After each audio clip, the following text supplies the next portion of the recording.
right. Well, we can jump right in. Cool. Episode 22, David? Yes, 22. Episode 22, HappyPWR. We're here with Dan Riley's the owner. Are you co-founder with your wife? Co-founder with the wife. Yeah, co-founder with the wife of Pivotal Nutrition. How long have you guys been around for now? 3.5 years. 3.5 years with Pivotal, yeah. And like I know Dan going back to the good old Warhouse days. Yeah. I don't know, 4 or 5. I don't know, however long it was. Probably whenever you first came around. Yep. You guys moved up from Texas, right? Yeah. I was up here working from Texas. What were you doing before? Just traveling and working. I've traveled the United States, traveling, doing. I was a union iron worker for 15 years, and then got into inspection and started chasing gigs from there. Yeah. And then landed one up here and started kind of going to the gym there. And I think that like the first time we actually talked was the Winter Open. Yeah. I didn't have any You socks. needed deadlift socks, yeah. That's I remember that. I was like, oh shit, yeah. Like for a while there, I forgot that was even you, and then I was like, man, I remember that. Yeah, I gave Dan those socks that one time. Yeah, I walked into that meet cold. Like my first lift, I just stood in the corner, and when they called my name, I went and lifted. Oh, really? I had no idea what the hell I was doing. Damn. So that was your first meet? That was the first one. Yep. Yeah. So how'd it go overall? I did decent. Yeah. I mean, nothing to really write home about, but I mean, for kind of winging it. Yeah, winged it the whole time. So damn. And then it's kind of just went from there. Yeah. As far as what made you guys want to stay up here? Like, if you were traveling around, what was like? Is Abby? Is she from like here? Or? No, we went to high school together. Yep. Damn, yeah, we're high school sweethearts, the whole 9 yards. Yeah. Just traveled, got here, enjoyed the area, and then we started the business, and it was one of those that, well, I wasn't going to shut the business down just because the job ended, and now we're in it. So, how long ago, and like, did you go full time with Pivotal? It's been a year ago since October 2nd was when I got laid off. So, I mean, it's been a year and a couple of days.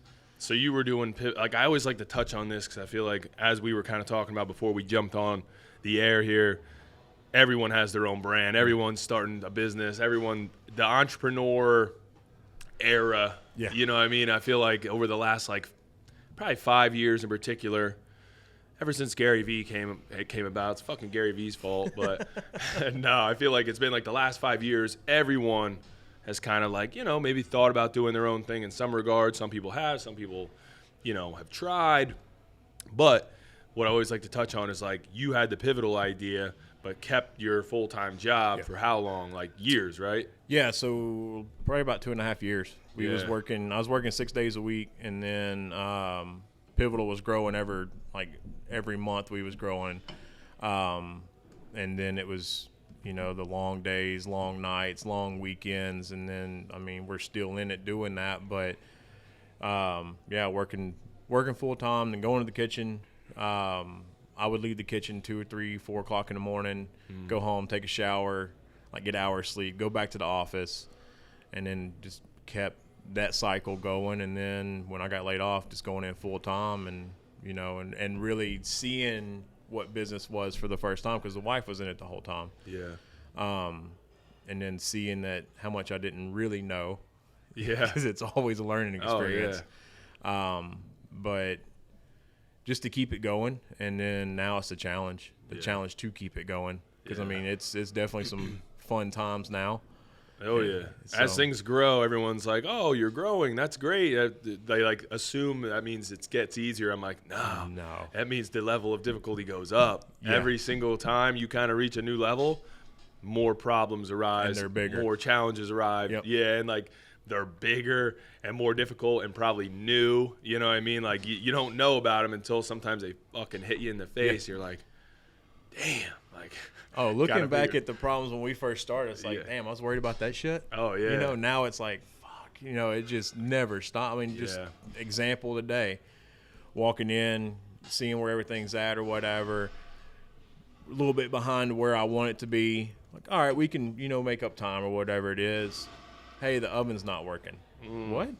Oven's not working. So now I'm having to get that scheduled for repairs and whatever because it's always something. There's never a day where it's like it's smooth sailing. No.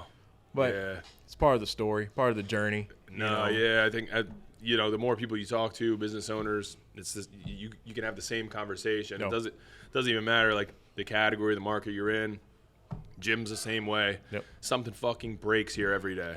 And it's like when something breaks in a business, it's not like the stapler's not working correctly. It's like, no, like the HVAC system's down. Yeah. And then they give you the quote, it's like $11,000. And you're like, 11? Yeah. Guy's like, All yeah, right. I could do it for 11. I'm like, you're going to do me that favor, huh? Just 11 grand. Yep. And it's literally, it's like going back 2 weeks ago, or maybe it was a month. I don't know. Like, it's like wondering, like, something's wrong here. Air, like, why are we not able to keep up with the air here? Literally, there's 5 giant units on this building. 3 of them weren't working. I don't even know how long, because it's like 2 were kind of keeping up. So then we finally realized, I'm like, something's definitely not working here. We had another guy come. He's like, yeah, 3 units aren't on. Like, then down. I'm like, Jesus. So a couple grand there. Then Conchi. Yeah. Like, go over there. I'm not even kidding. A week later, HVAC, something with the HVAC. Office spaces aren't getting air. Hits me with the 11 grand. I'm like, you almost like have to laugh at You that. laugh it off. Yeah, It's just, yeah. in the beginning it's tough, but then after a while you're just like, yeah, like just another day. yeah, just another day. There's a quote I always look at, and it says what it says. Instead of thinking how hard it is, just think about how cool the story will be. And it's like, well, that's I like that. 'Cause, I mean, maybe we'll it's- have to get that fucking in here somewhere. I'm gonna get a poster made or something, just a reminder. well, because I mean, like looking back, like we started the food business in a fifth wheel camper. Yeah, Like, I know. That's why I want to touch on that. I seen some of the photos like before and after. Yeah, like, so what was the it's- deal with that? So is that how you kicked it off? Pretty much. Yeah, really truthfully, the way we kicked it off is I was at the office, and I was in the transition of losing weight, and my heaviest was 300. I got down to around like 265. Needed to kind of get everything else dialed in or whatever. Started working, getting a plan put, as far as my nutrition or whatever. And I got this great idea. I was like, I'm already prepping food for myself. If I start reaching out to a couple of people that I work with and I start cooking their food, then I'll just get the byproduct and I'll eat for free. Yeah.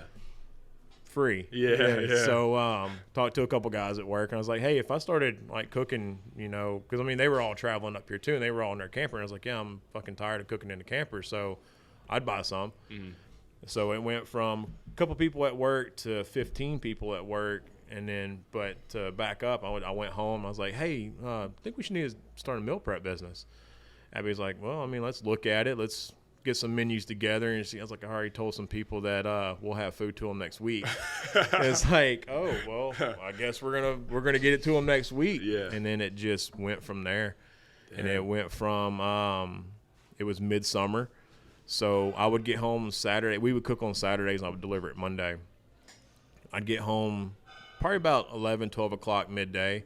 Abby'd already be cooking, but in the camper, we would have to turn off the ACs because it would pop all the breakers. Yeah. So it'd be like 120 in the camper, and you'd have to go outside in the 93, 95 heat just to cool off or whatever. Wow. And then, trying to get everything to catch up or whatever. And it was like, as we grew, it's like, we better start getting into like a kitchen to where in case somebody gets sick, get a LLC, start thinking about it that way. And then we got into a commercial kitchen, and then and we've grown ever since. But, looking back at that, it's like, shit, that was actually kind of fun. Yeah. Oh man, that definitely makes for a good story to kick things off. Like, how long did you stay in the camper for? We was working out of it for about 6 months. Yeah. Yeah, when we left there, we were doing upwards of like 185 to 200 meals a week. Damn. So, like, I had to go buy an apartment-sized refrigerator to sit underneath the tongue of the trailer. Then I bought a chest freezer or a chest, like, refrigerator to sit underneath the tongue of the trailer. Yeah. Just to put all the meals in. Yeah. And then get up, pack them all up, and then take them to work Monday. Damn. So you started off with, like, people from work. How'd you eventually, like, was it just, like, being at the gym that you were already training, kind of, like, doing your thing, and then just kind of got into the gyms with that? Yeah. And then it kind of it made the change where we started feeding more people in gyms, and then like more people at work, less people at work, and then now it's just, we have locations everywhere else and feeding from anywhere from like middle of Delaware all the way up to Nutripoli area. Damn.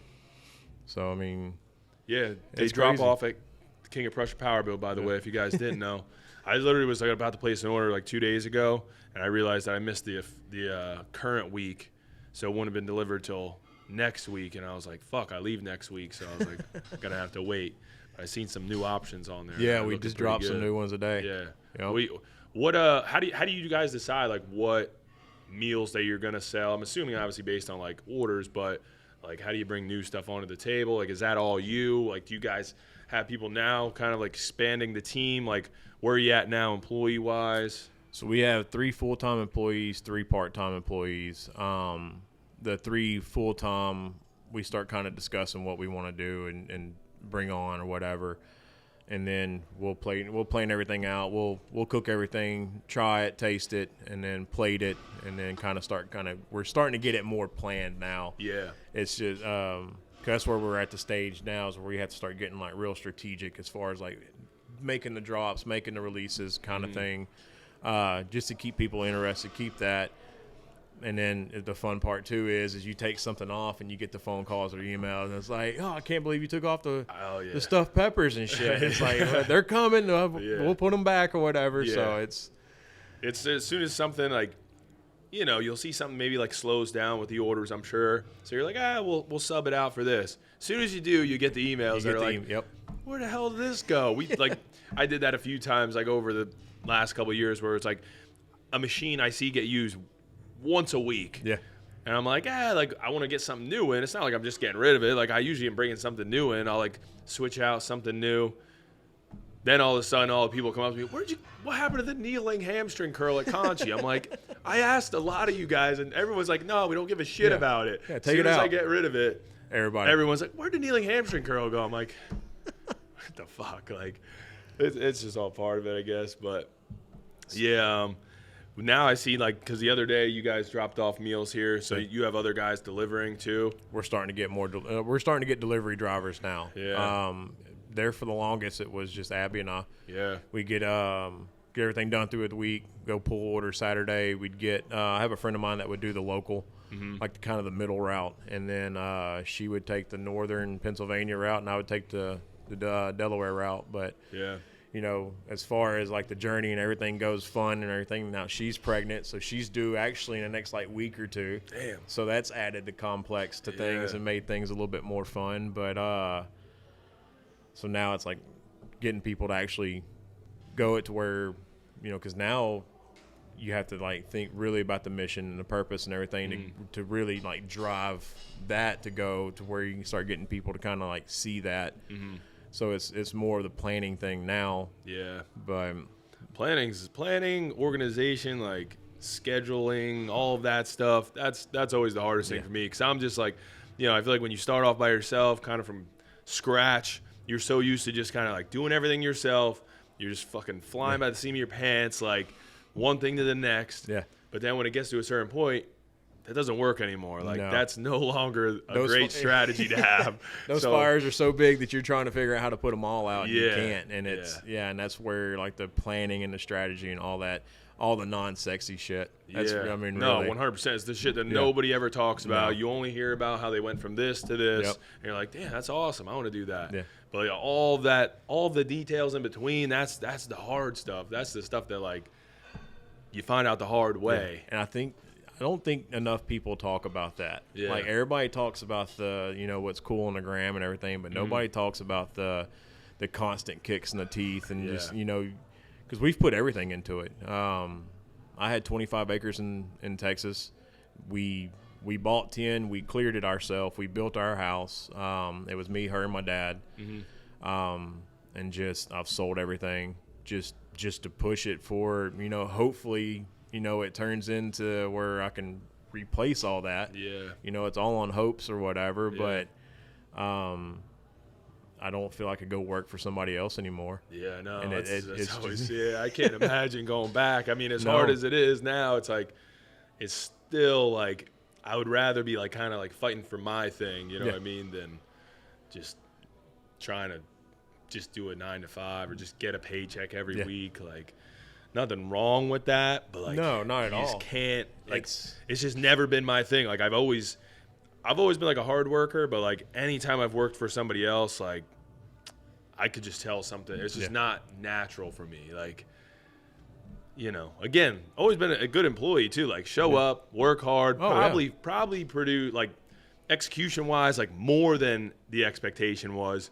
That's just kind of type of person I was. Like, I was always the type that's like, I'm going to work harder because then the time passes faster. You know what I mean? Like, just trying to get through this shitty day of Walmart distribution. You know what I mean? Picking chicken nuggets all fucking day. But I feel like the more I do, the faster the day went. So I'm like, all right, I'm just going to do that. But, yeah, I definitely would. Like, I can't go back to Walmart anymore. Like, never.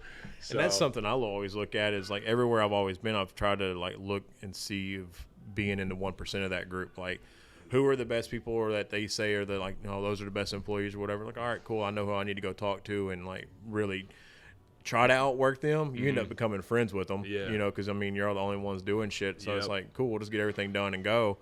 But it's like always chasing that next step or that highest level or whatever. And it's like you get to a point where people kind of cap you, you know, because they're going to hold you at a certain level, and then, you know, because they don't want you coming into theirs.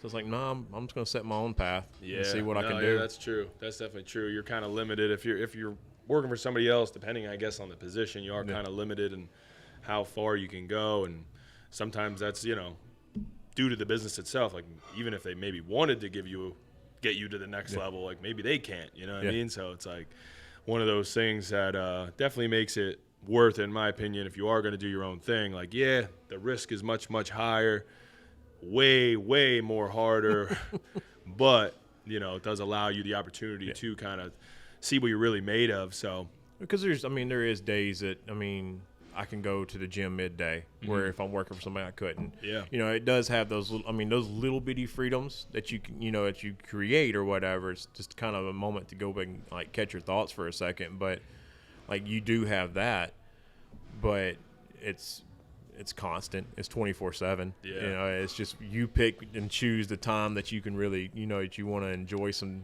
minutes of the day. But, you know, I mean, and working for somebody, like, going back, I would be, you know, a strong second, and, you know, good, what they call them, like entrepreneurs now or something like that. But it's just now it's like I would all the 3 years or 4 years or whatever it is of all those, you know, 24-hour shifts and the late nights and all that, it'd be for nothing. So it's just like I haven't exhausted all my options, and until I exhaust all options, I'm gonna keep going forward. You know, I mean, that's kind of like, because 2019 is like our official start or whatever. First year was great, and then 2020 happened. And then, I mean, because you got caught up in the middle of that. How did that go? How was COVID for you? Because you were the same, like, you started, like, you know, the year before. We were also, the PWRBLD Gym was 2019, September. So it was literally like 6 months before, like, shit fully hit the fan where, like, everything had to be shut down. So how did that go for you guys? Like, with meals, like, I'm assuming you were still able to kind of, like, keep things rolling, but obviously other people are losing jobs. It's like everyone doesn't have the same amount of income to kind of, like, expend on, you know, which could be kind of the luxury of having meal prep. So how was that? First week and a half, first week or 2 weeks was kind of like, oh shit, because I mean it just went to like 6 orders. Like, oh well, this isn't cool, you know. Which I was still able to work full time, which was like, all right, cool, but like I don't want to sell all the shit and all the equipment or whatever.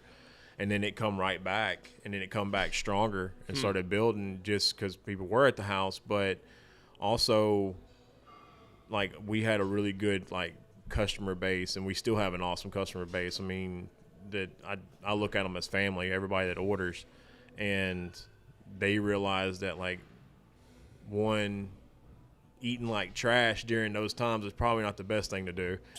And, a lot of people did. A lot of people did. I mean, I was included in that. You know, it's like I'm freaking out, so I'm eating like shit or whatever, and not making the best, you know, decisions or whatever. But our customer base was loyal, and they stuck to us, and they pushed us, and they grew, and they started telling all their friends or whatever. So I mean, I was thankful as hell. You know, but and then you were shut down for a couple weeks, and then it was. I mean, it was pretty similar. I mean, at first we were like holding off closing, by any means necessary. But then, like, after the cops come by a bunch of times, you're like, all right, I guess this is what we have to do. You know what I mean? Because my thing at the end of the day was always like, I don't know, like, if Walmart's open, these motherfuckers don't clean a damn thing.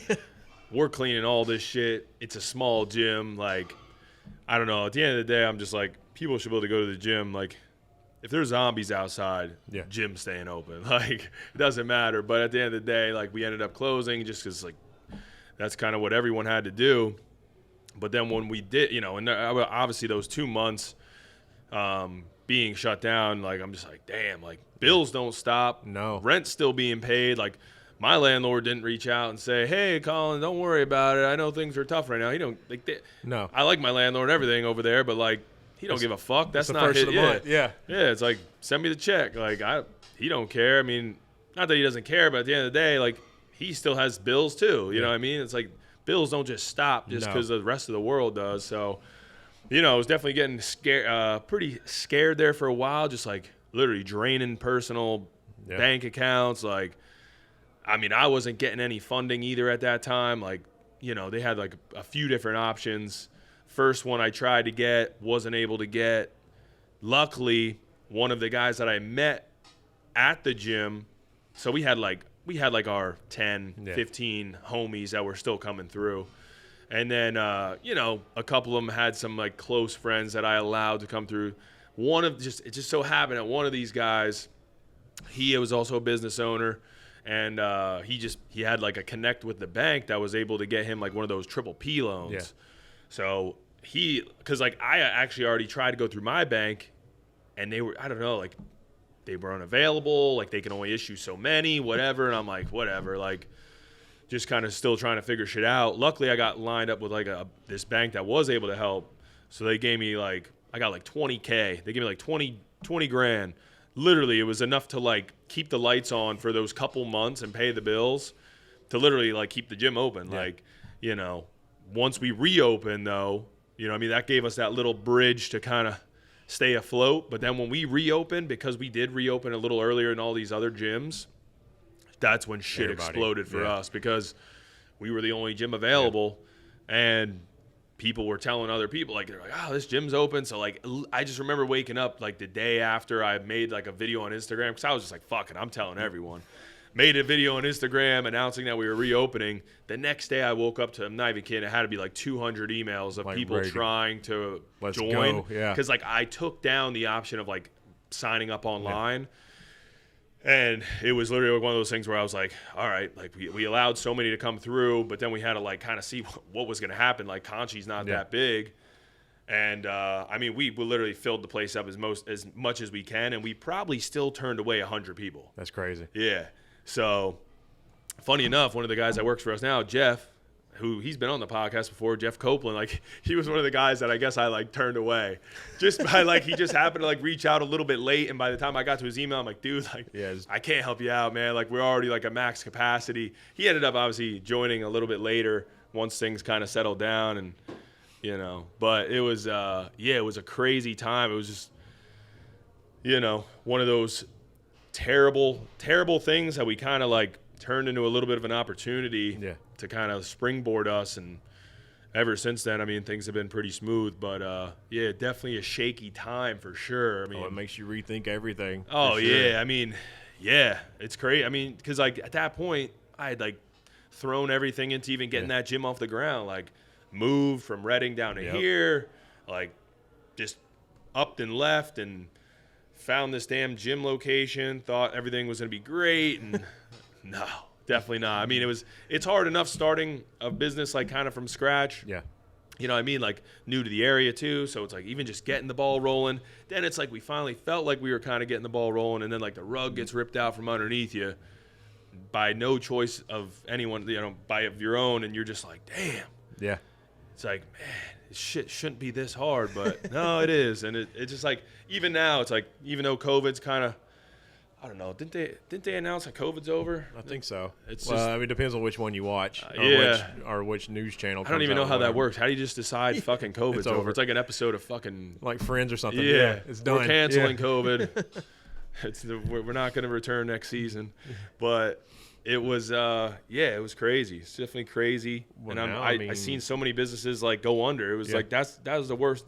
You know, obviously it's like you don't want to see people getting sick and people passing away and shit like that, but seeing all those businesses where people literally devote their entire life to create, and then it just gone like that. Like, well, knowing now of being in it, of like what it actually takes. I mean, because used to like looking out, it's like, oh fuck. I mean, they own their shit. You know, they can do what they want and all this, and it's like, no, it couldn't be like further from what people think. Yeah, like I think everyone assumes.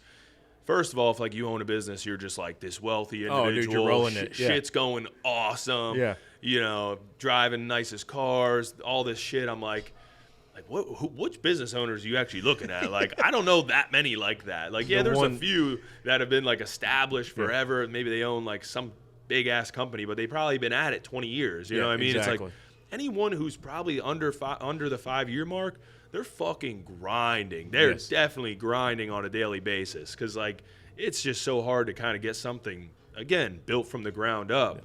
The learning lessons that you kind of have to find out, you know, from experience. Like, again, going back to the content you see on Instagram, YouTube, most of the time, they're only talking about the cool shit. Yeah. Them going from here to where they're at now, and they're, like, fucking filming videos of their Lamborghini in their garage.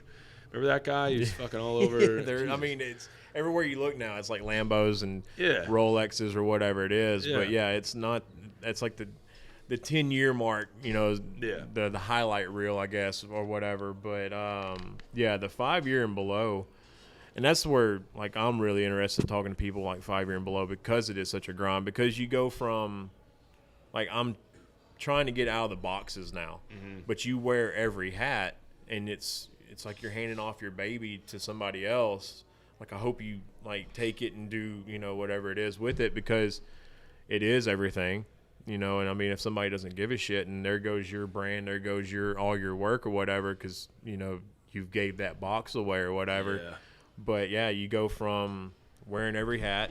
I mean, I've wore every hat from like dishwashing to, I mean, I still wash dishes. Yeah. Still cook shit, still cut up peppers and everything else. But, you know, making those transitions, and then you have to let the people make the mistakes or whatever, and then you're back to putting the hat back on to fix, you know, like, no, this is the way you need to do it.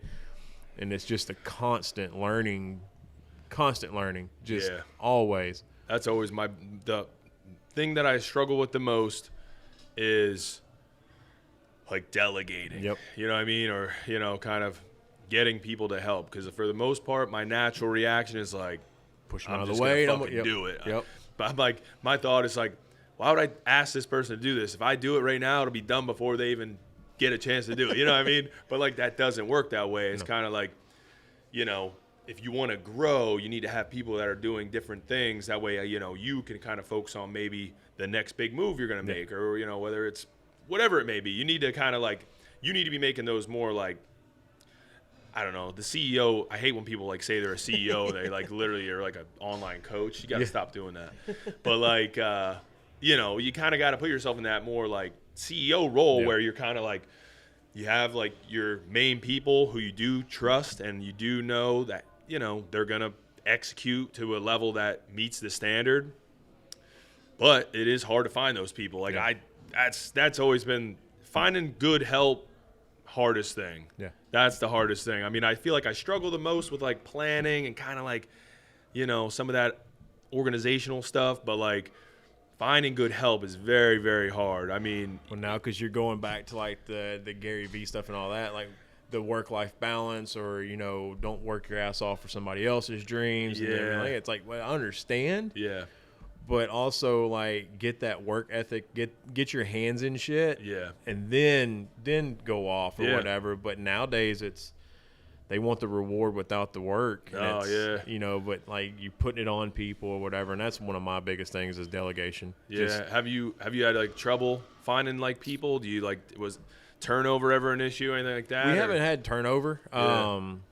We reached out to Westchester and got some, you know, college kids to come in when they were working or going to college or whatever. But no, we've kept everybody, and it's just one of those. It's been like the constant teaching or whatever. I mean, I'm grateful for our team that we have, but it's also like you know, in the background, you go pull your hair out. It's like, just cook the damn chicken, like, you know, this or whatever. But it's, you know, and then you go back to, all right, did I explain it well enough? Did I show them the way, you know, you start going through all those SOPs and shit that you need to put in place that you've pushed off to the side because, you know, all the shit that I need to do, I push off and then I do the work or whatever. Yeah. But, so we've kept, and then I'm in the same spot. I'm wanting to, you know, grow and get some more people and bring onto the team so I can get the vision where, you know, I can actually work on the vision to, you know, start getting the ball rolling even faster. Yeah. And that's just figuring it all out. Yeah. No, it's the same spot we're kind of in. I feel like I'm starting to figure things out now. This last year I've started to kind of bring some different people on, you know what I mean? The media team now, we kind of have that rolling, which is like a huge aspect of what we do, especially like in fitness, creating content and, you know, keeping the hype of the gym and showcasing the gym and the brand itself, even the coaching aspect of it. Like we'd like to try and do some stuff with that, but, you know, gym staff wise, you know, there's some that come and go.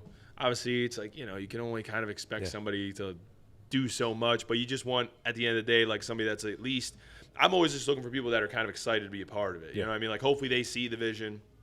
I feel like anything involved with what we do is kind of like, should be somewhat fun. Like even like working at the gym, like get to interact with people in a cool environment. Like, so I like to think it's a pretty cool atmosphere to work in. And, you know, we're definitely improving on that because that was definitely one of my weak points was kind of like delegating and getting, you know, finding the right help and giving good direction because I'm also kind of like I'll just like figure shit out and my brain's like they'll figure it out you know what I mean. Like we only just recently literally put together like an employee handbook for like the gym like literally like about 2 months ago. So, you know, and up until this past year we didn't have like necessarily like that many employees. Like Conchi, it's like it was like me for literally the first year and a half. Then Julius came along and it was me and him, so it was 2 of us for fucking 2 years or however long it was. And then once KOP opened, that's when I was like, all right, I got to figure some things out. This is a different level. You know, we need to have some more clear direction. I can't just be like, yeah, you work at the front desk, do your thing. You know what I mean? Like, there's the membership aspect. There's just sales in general, you know, customer service, like, and all of these things. Like, how old are you? 38. So I feel like just like I'm 32. I feel like, I don't know, we were just like, brought up to have a little bit better like social skills. We weren't on our phones quite as much. Like I was only on like a cell phone every day like as I got into high school. You know what I mean? Like in middle school I still had the brick Nokia, you know what I mean? Like fucking hitting all the buttons. See, that's whenever I was in high school or whatever, you had to hit, you know, the number 3 times to get the right letter and shit. And if you fuck up, you got to go all the way back. Exactly. So you had to like actually communicate with people. So, you know, just a little bit of a different era, but definitely feel like, you know, here we are. Yeah, we're 3 years. I mean, if you go back to when the Conchi opened, we're 3 years in. I feel like I'm finally starting to kind of figure some of this shit out. So it's a constant learning. No, I mean, like outside looking in, man, you've built a hell of a brand and you've got some momentum going or whatever, and it's awesome to see or whatever. And and just like you said, like here recently with your media team and what you're doing, and like even your like content, like how you're building your personal brand or whatever is stepped up, and then that's something that I need to get off my ass and start doing. No, I mean, for sure. I think we've even talked about it's like we're kind of like so busy. You kind of just want to like get work done. You just want to get shit done. Like fuck Instagram, right? But at the end of the day, it's not really the right move because at the end of the day, like people do want to see what you're doing behind the scenes. They kind of do want to see a little bit of that grind. That'll, for one, it just brings more people into the brand. You know what I mean? The business. You know what I mean? Like if I'm ordering meals, like I'd rather order from Dan, who's on his, you know, hitting it every day, on the grind every single day, creating something from nothing, than like some big, you know, corporate kind of meal prep company that just mails you fucking frozen shit. So it's like, you know, as hard as it is, it's like literally a whole nother, feels like a job at a certain point where you're like trying to stay on top of social media. But I think it is good to kind of give people the behind the scenes, allow them that kind of like, you know, personal interaction with with an owner of a business. You know what I mean? It definitely brings people in, gives you that, you know, people will support that. You know what I mean? That's the most feedback that I've gotten off of it is the videos that I did show, the back end of it, walking through the kitchen, explaining some things or whatever. Yeah. Everybody's like, yo, I seen when you was doing this. And then I post a reel of like the meals and oh, that's cool. Yeah. You know, like, so it's like everybody, I mean, I'm the same way. I want to see the behind the scenes, the operation, see what's going on. And just so, I mean, maybe I can pick up something that, you know, like that somebody else is doing in their business that I'm like, okay, maybe I can try that and implement that to where, you know, change a few things and, you know, try to get better at whatever it is that I'm trying to get better at. But the same way, you know, I get stressed or get, you know, whatever, I'll just go bury myself in the work. And but doing that, if you have problems, all you're gonna do is make those problems even bigger. You know, because you're gonna, I need sales. Like, all right, cool. Go get sales. Yeah. Well, if you don't have it, like your numbers in place and all that shit, sales isn't going to cure it because it's going to get, that problem's going to get that much bigger. And it's just going to compound. Yeah. So. Yeah. No, for sure. But I mean, what do you got? Do you guys have? Because I talked to we were talking about the Fuel Hunt owner, and he was like telling us like they got like this like 5-year goal, 10-year goal. Which also made me realize, like, damn, we gotta set some goals. But I was gonna say, do you guys have something like that where it's kind of like a 5-year, you know, goal plan, 10, anything? Not necessarily. Yeah. Like I'm working on getting fourth quarter completely planned out. Mm-hmm. I am starting to look into next year, like getting into first and second quarter. But yeah, like setting big lofty goals of having like my 3 and 5 year, I haven't. Yeah. And I'm just like, shit, I'm just trying to survive the day to survive the week. You know, it's thinking, like, shit, I just want to survive the month, much less, you know, like 3 and 5. Because when I heard that, I was like, fuck, I need to get after it. No, but, he sent me the book and everything to kind of get my shit together. I'm like, all right, thanks, man. Like, I got to get to that. But yeah, and that's and something that I'm trying to do is like start a win journal of like, even the smallest wins that day. I mean, because you can go home and like try to like decompress and look back on the day and think about all the negative shit. Like, this went wrong, this went wrong, this went wrong. Instead of like, you know, no, this went right. You know, I'm making forward progress. You know, and like today, it just seemed like everywhere I turned around was like problem, stove going out or the oven going out. You know, this wasn't done the way it needed to be done or whatever. And it's like, well, fuck. It's cool. I'm going to do a podcast today. Mm-hmm. I mean, it's the second one I've ever done. And actually, crazy thing is I did my first one, you know, Monday. Yeah. And with really? With Lindsay. Nice. So it was like this, you know, the week ain't going that bad. Yeah. It's always, you know, we always think it's worse than what it really is. But so trying to set those daily wins, start setting more daily goals, you know, which, I mean, you can't be like, oh, I'm going to lose 5 pounds a day. Mm-hmm. But setting them to where you can kind of judge those metrics of where, like, okay, like, I'll win today and I'll win tomorrow. And then I'll start stringing them together. I'm going to have some L's here and there or whatever. But get that momentum going to where, like, you can start pushing out the, you know, like, problems or whatever. It's like, all right, I'll solve it and we'll just move forward. Yeah. So, but, yeah, I want to get to where I can have the whole next year planned, and then you start getting in those big ones because I do want to do a second location. Okay. But gotta get the first location where I want it first. No, for sure. Yeah, no, I like that. I think that's good, and I think that's probably very common. I feel like anyone who's doing anything on their own, business related, I feel like you're always it's easy to get caught up in the problems, the L's, if you want to call them that. But there is probably every day a lot of W's too. Like there's a lot of little small wins, you know? I mean, like once you said that, I literally am like, damn, that's me too. Like I'm just literally like looking at all these fucking things that went wrong instead of like things that, you know, went right. Like a member, even if it's like, you know, we get members all the time that like compliment like, oh, like you guys got this, thanks so much. Or like, you know, there's so many little things that honestly probably I like obviously appreciate. It's not like I'm not appreciative of obviously some of the W's, but it's like, I don't know. Sometimes I feel like I'm just like, all right, that's what I should, like, that's what should be happening. And I just kind of like, nah, can't be happy with it. Can't be happy with it. But I think at the end of the day, there is like a moment where you probably should acknowledge like, there's a lot of shit that went good today. Yeah.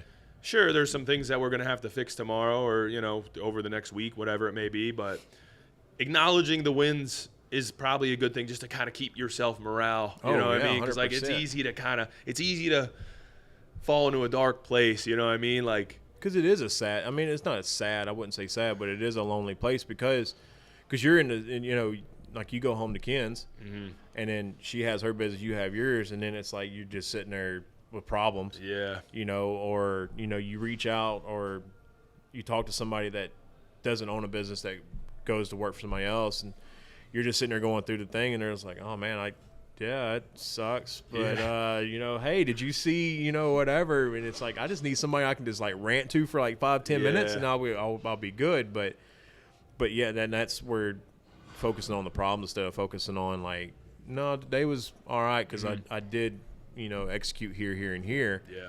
Because I'm the same way as I'm never satisfied. No, yeah. Never. I feel like I always just go back to, I think that's good and bad. Yeah. You know what I mean? So it's definitely, you got to make sure it doesn't become too bad.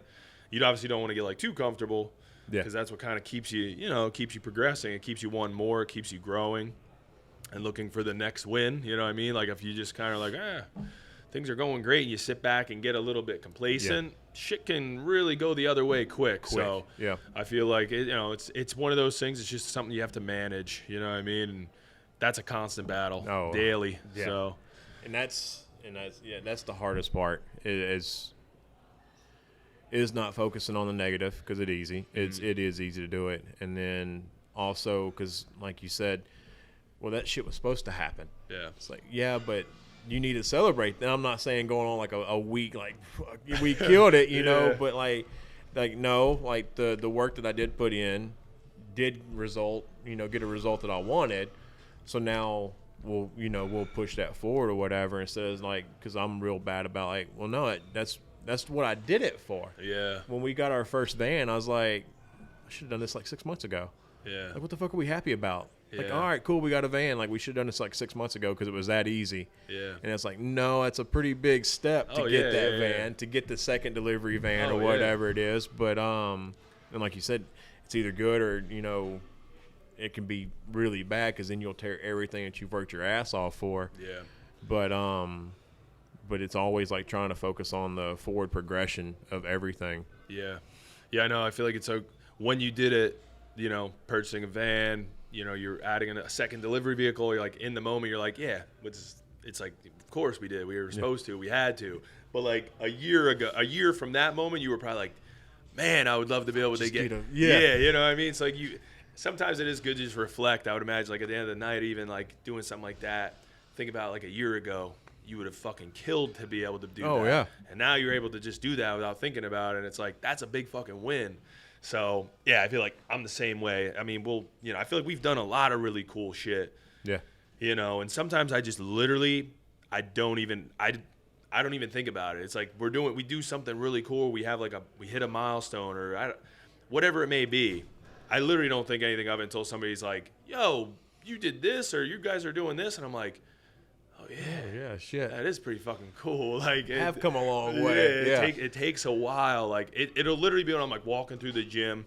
The other day was, there was this couple that came to the gym, and I had met them literally, it had to be 4 years ago, maybe, I don't know, maybe even longer than that. It was when I was out in Olympia with like the whole Run Everything Labs crew.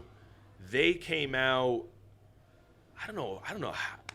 I can't remember. I almost feel like maybe they were like affiliates of like Run Everything Labs or something like that. And they came out to Vegas because like they invited like certain people to come out.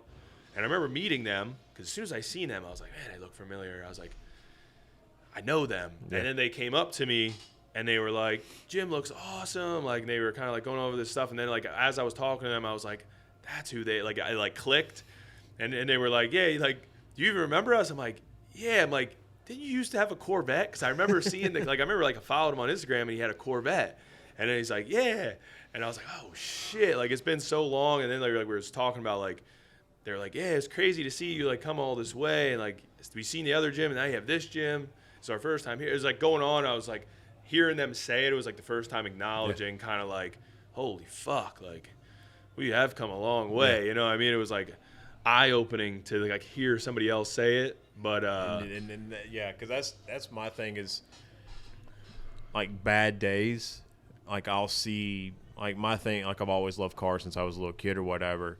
Like really bad days where I'm like, fuck it, I'm burning it all down. I'm done with this shit, and I'll like pass like an old hot rod or like a Lamborghini or something like that. I'm like, all right, just keep going. Yeah. And then we were fueling up the vans for delivery day.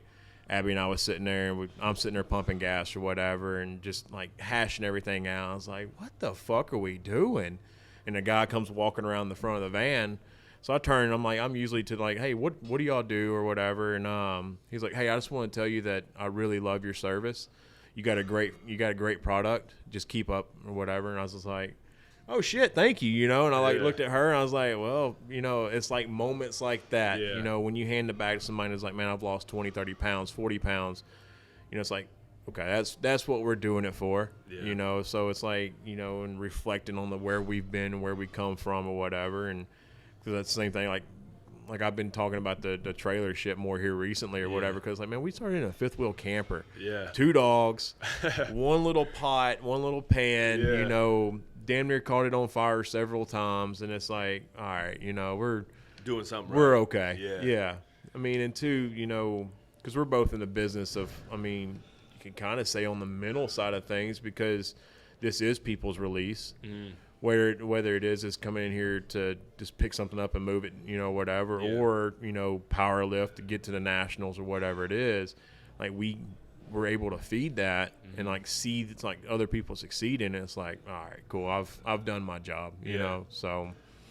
No, for sure. I feel like at the end of the day, like it's good when you kind of get like the little feedback like that, like you just explained, but you're doing something. It's like awesome. You're doing it, creating something, but you're providing so much value, you know what I mean? For us, all of our members, for you guys, all of your customers. And it's just like, it does make a huge impact. Like having a place, like having people, sometimes we'll get like DMs where it's literally like, they're literally like, your gym's like saved my life. And I'm like, Jesus Christ, shit's deep, man. Like hit me with this right now. But like, they're like serious. It's like a fucking message. And it's like, that's exactly why I'm doing it. Cause like, I know what the gym did for me when I first got into it, and what it continues to do for me. So being able to provide like the best possible facilities for people, I'll work until I'm fucking dead on this. You know what I mean? Like not like the hardest, worst days ever wouldn't be able to like derail, you know what I mean? Like the tunnel vision that I have. So I feel like that's kind of where you're at too, where it's like, you just laugh at these fucking challenges and like shitty days now. Cause it's like, not that I feel unstoppable by any means, because I mean, shit, I know I'm realistic, but I just kind of know what I'm prepared to do. You know what I mean? So yeah, and that's the same way I look at it. It's just like, for a lot of people, it would just completely demolish them. Yeah, and then they would go in a hole and like fuck all that shit, and it's yeah. I could still be driving bullpens, swinging a sledgehammer all day, or whatever it may be. So it's like, it's not that bad. Yeah. I'll keep going forward because you get those DMs, you get those messages, you see it. We had a guy message us, was like, hey, I've lost 100 pounds. That's crazy. It's like, oh shit. And he's like, I just ate, I've ate your food. Yeah. I've had a couple of cheat meals here and there, but I've stayed on my, my plan or whatever. And I just want to let you know I've lost 100 pounds and I got a long way to go. And it's like, fucking whatever you need, man. Yeah. Like I'll come walk with you or whatever it is, just because like that's fuel, man. That's big time. And getting back in the gym, because like I got back to like 285 because I was eating like shit, making poor decisions or whatever. Got back into the gym, started coming here, and then you first get into that intimidating, because I mean you got some big lifters and shit. And you're like, damn, here we are. But back to square one. But yeah, and I lost 35 pounds just because you get in that atmosphere. You see people working or whatever. It's like, all right, I'm gonna go put the work in too. Yeah. And then I'm gonna practice what I preach, and and eat my shit, and go. But so yeah, it's. Getting those deposits from people is awesome. Yeah, for sure. Definitely makes it worth it. Always good to get feedback that all these days where you are eating shit pay off, you know what I mean? And that's what I say. I just want a piece of lettuce on that shit sandwich every once in a while. That's it. Yeah. I'm fine with just the sandwich all the time, but just throw a piece of lettuce or some mayonnaise on it. I'll be happy. Oh That's true. That's true. So as we're kind of getting to the end here, obviously a couple business owners, is there like one piece of advice? I'm sure you probably get people that come up to you as well. I literally just seen you talking to Perp, who's kind of like getting his own little like food service going. Is there like a piece of advice that you kind of give to somebody who's like, hey, I'd like to get my own thing started in any business, not just like food or anything like that, but like, is there something that you try and give somebody if they ask you like, how do I get this shit rolling? Like the very first thing, and I'm still learning the valuable lesson of numbers. Yeah. Like know your numbers to a T. Yeah. Because 3 years or 2.5 years that I had like a full-time job, I was padding. Like, oh, the business need it? Cool. I'll write a check for it. Yeah. No worry. I didn't make the business really work on its own. Yeah. I basically enabled it. I like helicopter parented the business or whatever. And then, so that kind of set us back.